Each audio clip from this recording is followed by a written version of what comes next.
mag-change oil tayo. So ang gamit nating oil, itong mga to. Iyan, Caltex. Tapos oil filter natin, ito. Same pa din yan nung nakakabit sa atin. Yung nakakabit na oil filter, mamaya papakita natin pag natanggal. Tapos konting tip, sa mga wala pang magnetic na tornilyo, ang ginawa ko, naglagay ako dito ng magnet para lahat ng mga excess ng mga metal na hindi natin nakukuha, didikit dyan. So ayan, magnet yan, yung bilog na yan. Yan, so pudpud na rin yung tornilyo natin, no? Yan, so tip lang sa mga wala pa nung magnetic na tornilyo, katulad ng mga tulad ng tornilyo na sinasabi ni Tatang ng G100. Shout out sa iyo, Tatang Pangga, shout out. Ayan, so dahil di pa nakakabili nun, naglagay muna ako ng magnet. Mamaya makikita natin kung may mga nakadikit dyan na metal. Okay, so tara, change oil na tayo. Dahil sa Monday, nag-emission tayo. Okay.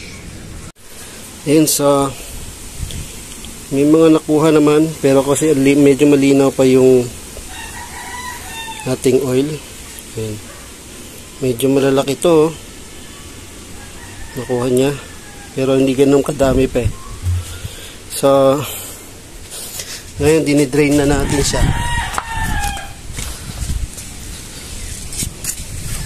Ayan, may tumutulo pa. Okay, so akala ko matutulo yun. So hindi pala, magtatanggal na lang tayo ng oil filter. So lilinisan na lang natin to. Ayun, saka ito, nabilog na din pala tong ano natin. Nabilog na din tong plug natin sa tangke ng ano ng oil, sa oil pan plug. So dito tayo naglagay ng magnet. Yan, pero di ko natanggal kanina, buti na lang naisipan kong weldingan. Ayan, wineldingan ko, natanggal siya. Nagkaroon ako ng kakapitan ng vice grip. So mukhang kailangan ko na magpalit nito, pero since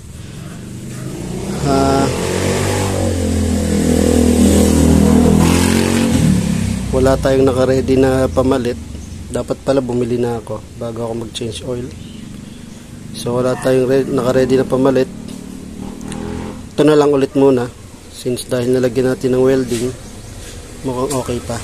So plug na natin to dahil wala ng oil sa oil pan. Plug na natin to kasi baka mamaya makalimutan natin. Tanggalin din muna natin yung oil filter. Okay, so yung oil filter natin,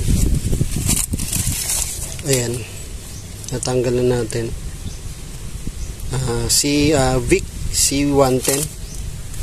Tapos yung ipapalit natin ngayon, ganun pa din, Vic C110. Guys, na ikakabit na natin.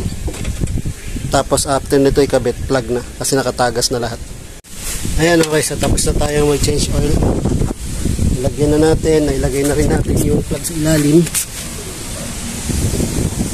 Ayan. Tapos yung oil filter andyan na rin. Tapos naglinis na rin ako ng distributor natin, E-Distri. Ang dumi, napakadumi. Ang takip, lilinisan din natin. Tapos ngayon mag-check tayo ng oil natin kung hanggang saan.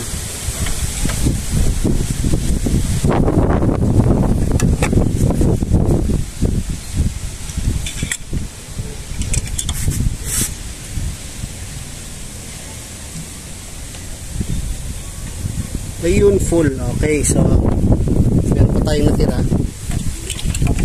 Yan, may natira pa tayo na halos kalahati. So habang tumatakbo yan, magsisink in yan. Ngayon, pag habang tumatakbo, check natin. Pag nababawasan, nagsisink in yan. So babantuan lang natin. Okay, so okay na, tapos na, mabalik na natin lahat.